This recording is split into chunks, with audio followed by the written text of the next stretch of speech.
ભુજ શહેર ભીડ વિસ્તાર પંચાયત પ્રાથમિક શાળા એમાં આઝાદી દિનની પૂર્વ સંધ્યાએ વિદ્યાર્થીઓને રાષ્ટ્રધ્વજનું વિતરણ, રાષ્ટ્રીય એકતા અંગે સંદેશો આપવો અને અલ્પાહાર એમ ત્રિવિધ પ્રકારનો કાર્યક્રમ હતો. ને આપે જોયું કે વિદ્યાર્થી ભાઈ બહેનોએ ખૂબ જ ઉત્સાહપૂર્વક આ કાર્યક્રમમાં ભાગ લીધો.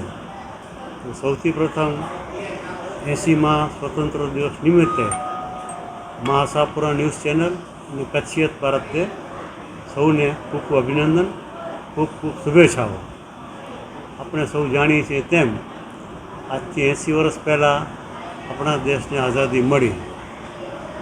ઇતિહાસની ટૂંકમાં વાત કરું તો 40,000 ગોરાઓ, 33 કરોડ ભારતવાસીઓ અને 200 વર્ષની ગુલામી. એ ગુલામીમાંથી મુક્ત થવાનો પહેલો પ્રયત્ન એટલે પ્લાસીનું યુદ્ધ. બીજો પ્રયત્ન 1857નો સ્વાતંત્ર્ય સંગ્રામ. ત્રીજો પ્રયત્ન 1905થી 1931 શહીદ આઝમ ભગતસિંહ વગેરેની આગેવાની નીચે ચાલે સશસ્ત્ર સત્યાગ્રહ.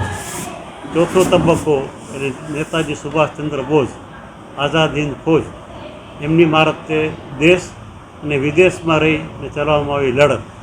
અને છેલ્લે 1914થી 1947 રાષ્ટ્રપિતા મહાત્મા ગાંધીજીની રાહબરી હેઠળ ચાલે આંદોલન.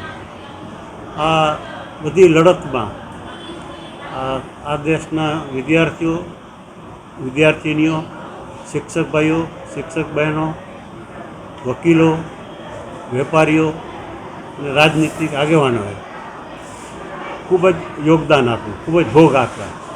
એ સૌના ભોગ પછી આજે આપણે આઝાદીના ફળ ચાખી રહ્યા છીએ. ત્યારે આ દેશની આઝાદી માટે જે લોકોએ કુરબાની આપી એ સૌને આજના દિવસે ખૂબ ખૂબ શ્રદ્ધાંજલિ. આ દેશમાં રાષ્ટ્રીય અસ્મિતાની ભાવના બળવત્તર બને એ માટે હર ઘર તિરંગા ઘર ઘર તિરંગાની મુહિમ છેલ્લા કેટલાક વર્ષોથી ચલાવવામાં આવે છે.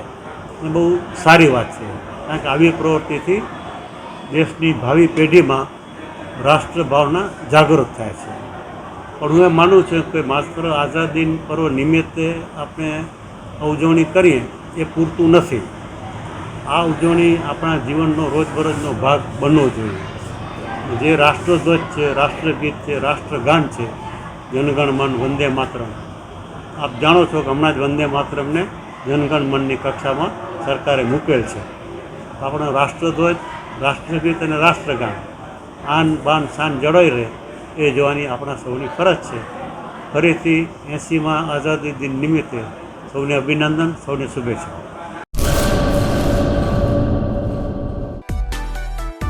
માં motor driving, safe and sure driving. Driving એ શોખ સાથે આપની મોટી જવાબદારી પણ છે. અમારા ઇન્સ્ટ્રક્ટર દ્વારા સચોટ અને સરળ માર્ગદર્શન. આપની રોજની તાલીમની માહિતી મેળવીને શું અધુરાશ છે એના ઉપર પૂરું ફોકસ કરાય છે.